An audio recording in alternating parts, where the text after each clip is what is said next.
pour essayer de se sentir mieux, pour prendre la vie du meilleur côté. Et en ce moment, on en a bien besoin. Aujourd'hui, il nous dit tout sur la fiche philosophie. Il est 10h17, c'est l'heure de la rubrique Mieux-être de Vincent Lemaire. En fait, je suis toujours perturbée le mardi à 10h17 quand c'est vous. Parce que c'est Vincent Lemaire. Comment ça se fait, ça? Je vais vous raconter une histoire, Virginie. D'accord. Figurez-vous qu'une on va dire une chef de service américaine, c'est une histoire véridique, hein, à qui lui arrivait quelque chose de particulier. Un jour, en fait, il lui est proposé une promotion pour s'occuper du 3e étage. Alors, elle est à Seattle et elle fait partie d'une entreprise de financement. Génial, elle est très contente, sauf que le 3e étage, eh bien, c'est l'étage canard boiteux, on va l'appeler comme ça, de la société. Oui, voilà. Ça part mal. Oui. Tout le monde a travaillé avec ce 3e étage dans la société et ça se passe jamais bien. Ah.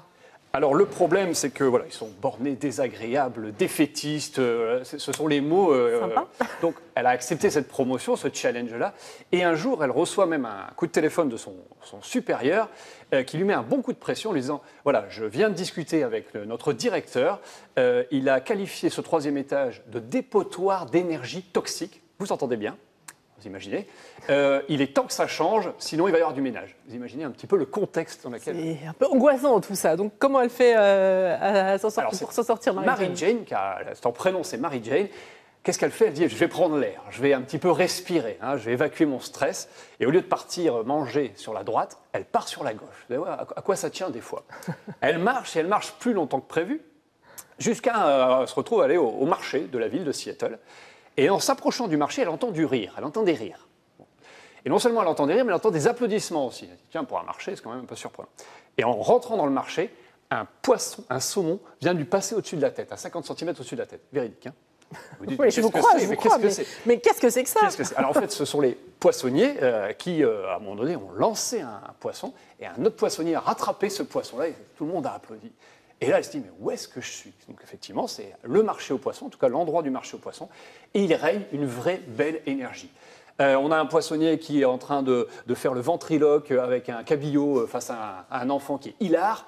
Un autre qui est en train de discuter avec son homard sur la balance pendant qu'un couple de personnes âgées le regarde aussi, mort de rire.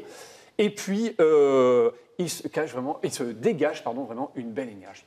Et là, elle se dit, tiens, c'est quand même interpellant, jusqu'à ce qu'un poissonnier vienne la voir en direct et dit « Vous avez l'air de pas aller bien, qu'est-ce qui se passe ?» Et là, elle lui explique son histoire de 3e étage.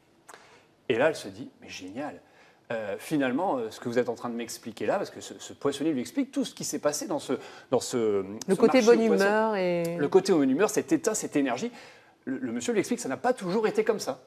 Et que ça a évolué, et en plus c'est génial parce que ça a entraîné une montée du chiffre d'affaires, une montée de l'ambiance, et bref, tout le monde y retient. C'est ça la fiche philosophie, ça veut dire que ça ne vient pas tout seul, on doit faire une démarche de « allez, on est de bonne humeur quoi qu'il arrive, on prend sur nous », et ça veut dire qu'on peut s'appliquer ça au quotidien? Voilà, c'est ce qu'elle s'est dit, en tout cas c'est ce que le poissonnier lui a expliqué, il dit « Même si vous n'avez pas le même métier que nous, même dans votre boîte de financement, vous pourriez appliquer ça. » Et elle lui Parce que fiche philosophie, pour ceux qui ne parleraient pas anglais, c'est la philosophie du poisson. Ça vient de cette histoire. D'où le mot fiche philosophie. Et finalement, qu'est-ce qui se passe? Elle va mettre en pratique les outils, les conseils. Elle se fait coacher par un poissonnier, on pourrait le dire comme ça.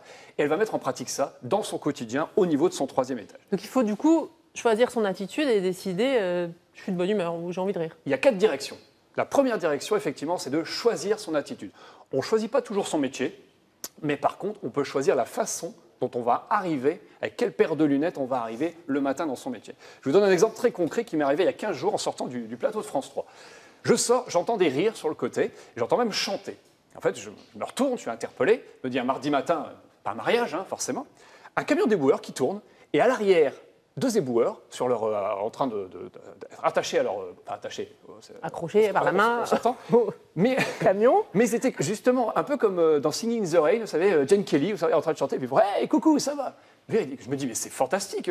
Ces gens-là n'ont peut-être pas forcément un métier qui les éclate au quotidien. Il fait froid, c'est pas toujours très agréable. Et pourtant, voilà, ils ont choisi leur attitude dès le matin. Je trouvais ça génial. Alors après, deuxième élément, il faut jouer. Jouer, on peut se dire, bah ouais, mais jouer sur son lieu de travail. Eh bien, soyons surpris, on peut jouer, c'est-à-dire qu'on peut être créatif tout en étant productif. Donc pareil, d'une certaine façon, c'est-à-dire comment je peux rendre des tâches quotidiennes, peut-être rébarbatives, plus ludiques. On peut aussi contribuer à rendre meilleure la journée des autres? Exactement.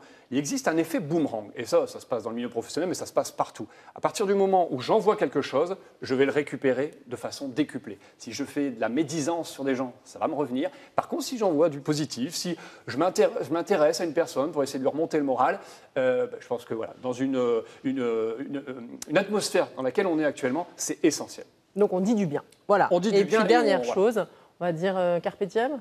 Être dans le présent. Vous savez que beaucoup de nos inquiétudes viennent soit du passé qu'on ressasse, alors, oh, il m'a dit ça, il a fait ça, ou alors d'un futur qu'on projette qui va peut-être pas se passer. Hein. Il y a une expression qui dit d'ailleurs, j'ai eu beaucoup de problèmes dans ma vie qui ne se sont jamais passés. Parce que tout simplement, on s'imagine que. Eh bien, être dans le présent, j'en avais parlé un peu dans la méditation, être dans le présent permet de se recentrer sur le présent. Et puis, quand je suis pleinement dans le présent avec vous, là, Virginie, eh bien, d'une certaine façon, c'est aussi un signe de reconnaissance. Je ne suis pas en train de penser à ma pizza de ce midi. Ouais. Ah, bah voilà, moi je suis en train de penser à ce qui va se passer après. Donc le sommaire, ça c'est le prochain truc. Mais je vous écoute quand même. En conclusion, je dirais, allez jeter un œil sur Internet, soyez curieux, interrogez-vous sur la fiche philosophie, il y a des bouquins, il y a plein de choses, vous imaginez, et inspirez-vous-en peut-être dans votre quotidien professionnel, mais même à la maison. Merci beaucoup Vincent, soyez heureux, souriez, dites du bien, c'est vrai, c'est mieux.